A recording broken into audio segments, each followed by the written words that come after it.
Look, I understand the Eagles did not win the Super Bowl, but Eagles fans need to calm down. I've been seeing a lot of craziness, and now with the departure of Nick Rallis, people are just poo-pooing on my man's name. He now becomes the youngest in NFL history to be a defensive coordinator at 29 years old. There's a reason why he is a defensive coordinator, and we're going to talk about it. Let's get into it. You want Philly food? Yeah, let's do it. What's going on, you guys? It's your boy Joe Castro, aka Philly Fresco, and it is Philly the podcast. So today I want to talk about Nick Rallis, Jonathan Gannon, and just basically how I feel like people are kind of overreacting to a lot of the things that are happening this offseason. We'll get into all that. Be sure to hit that like, hit that subscribe, join the family. We are on the road to 5K. We would love for you guys to join that ride. But 5K is like a couple miles, I think, right? I don't know. I don't run, so I wouldn't know. But either way, let's get right into this. So obviously the news that Jonathan Gannon is going to be a head coach has come out, and there was a lot of, speculation that he was going to bring some of these guys with him. Some of his, assistants were going to follow him on over to Arizona. That was proven to be true. Obviously, we lose Nick Rallis. Nick Rallis, 29 years old. He's only had two other jobs prior to the Philadelphia Eagles. We've had a lot of guys on here, whether it be reporters for other teams, that have talked to me about Nick Rallis and told me what, inner circles were talking about him, that he was a hot name even going into this year, and that if Jonathan Gannon was to leave, he was a name that might have been brought up. Obviously, fans are very stuck on Denard Wilson. He's definitely an option. We'll see what happens. He hasn't left yet. But look, Nick Rallis he's young, and I understand that people might look at his age and say, oh, what can he really bring to this team? If you look at what he already brought to this team, I think that he's going to be missed. I mean, you look at the linebackers that the Eagles have had.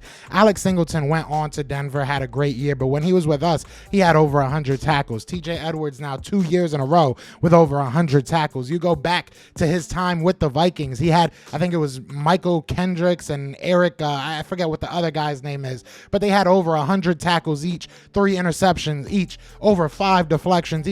He gets the most out of his players. And yes, I understand that loss against the Kansas City Chiefs, we couldn't stop the run. We couldn't stop really anything in the second half. But that does not, I want to put it like this. I am kind of getting nervous that a lot of Eagles fans are allowing the Super Bowl to kind of depict and tell the story of the full season, which I don't think is the shout out to my boss. He just texted me, which I don't think is the actual, I don't think that's the truth. I think if you look at this Philadelphia Eagles team, you look at this defense, they've won us a lot of games. Look, Jonathan Gannon is gone. Jonathan Gannon's mentality against great quarterbacks is something that definitely has held us back. But there's a lot of things you can look at in that Super Bowl loss and point to it and say that was where we lost it. It's not all on the defense. I'll give him like 85%, don't get me wrong. But you can't give up a touchdown on offense. You can't, the field goals were hurt. There was a lot of things. The special teams hurt us. The punts, the kick return, punt return. I mean, there was so many things you can look at in that game and point a finger to. Am I happy that Jonathan Gannon is gone? There's a part of me that definitely is. I think that the Eagles can find someone that may be able to figure this defense out a little bit more. I think that there's still going to be players there. It's going to be very interesting, though. Now that you lose Nick Rallis, how important is it to you to keep a TJ Edwards? He's a guy that has proven himself. Now that you don't necessarily know who's going to be the guy leading those linebackers, what happens now? I don't think that Nick Rallis was, he's not Bill Belichick. He's not, it is what it is. He's still got a long way to go. He's still got to prove himself.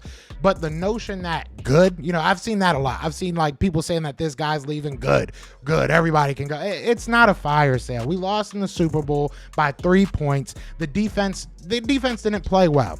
But we got to stop with this Negadelphia mentality. We have to stop with the whole world's burning, because it's not. We're in a very good situation. You're giving in to all those fans of other teams that were telling us this is how it's going to happen. We're not falling apart. We knew that Jonathan Gannon, we thought he was going to be gone last year. We knew after a good year he was most likely going to be gone. Everything that's happening right now is what we prepared for, right? You look at our center position. You look look at Jason Kelsey, we knew that was going to happen. We knew that he was probably going to move on. We were going to have to find somebody for him. We knew that James Bradberry probably wouldn't be coming. We knew all this. So why is everybody acting like it's a surprise? I don't get it. I really don't get it. I also want to talk about the mentality of this organization, because a lot of times I'm seeing people saying, oh yeah, all right, Jonathan Gannon's gone, now we're gonna blitz, now we're gonna, we're not gonna play that shell coverage, we're not gonna do this, we're not gonna do that.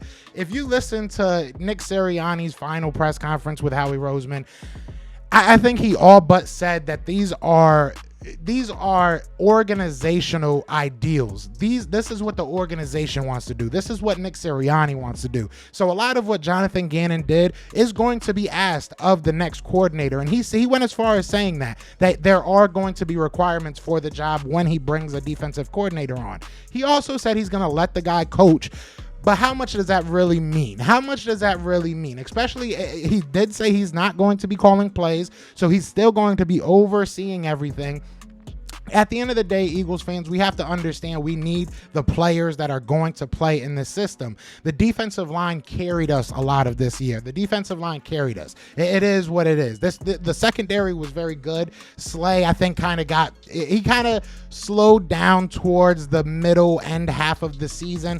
James Bradberry had a good year, really the whole year. Really, I mean, outside of that hold, I can't think of a play that I was looking at Bradberry like, why is he here? I loved everything that Bradberry did this year. Chauncey Gardner-Johnson, I'm hearing a lot of people saying he blew a bunch of coverages. I didn't see it that much. He did miss a lot of tackles, but he played very well. He had obviously a big playmaker for this offense, leading the safety position in interceptions this year, and that's while missing 5 games. So I understand the urge to say, all right, now that Gannon's gone, now that person's gone, all right, blitz heavy, we're going back to Jimmy Johnson, we're going back to the defense we like. That's just probably not going to happen. I think that this organization and this coaching staff that's already in place has an idea of what they want this defense to look like. A lot like we were talking about the offense a year or two ago. It was about getting the players in position.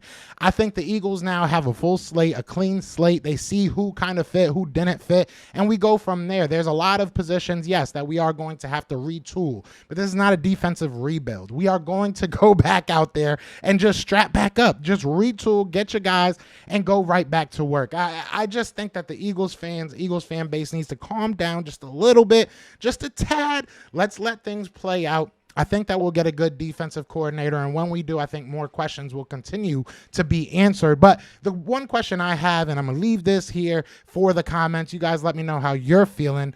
What does this mean for TJ Edwards? Losing your linebackers coach, what does this mean for TJ Edwards?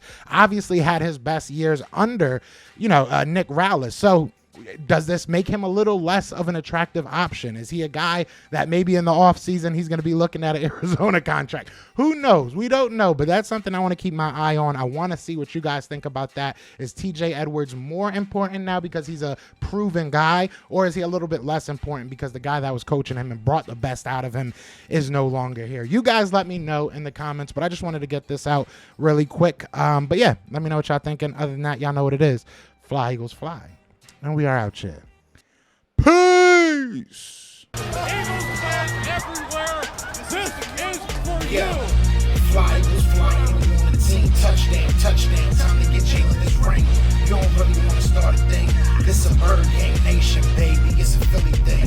Hater, and you looking like you type trash. I'm just here calling with Philly the podcast. And we can call a man dog or watch Miles score off the handoff. Rest of the division, your man saw Jackson like Sean, hunting like Randolph. Season hit, early time to do him in. Your boy Philly Fresco, thanks for tuning in.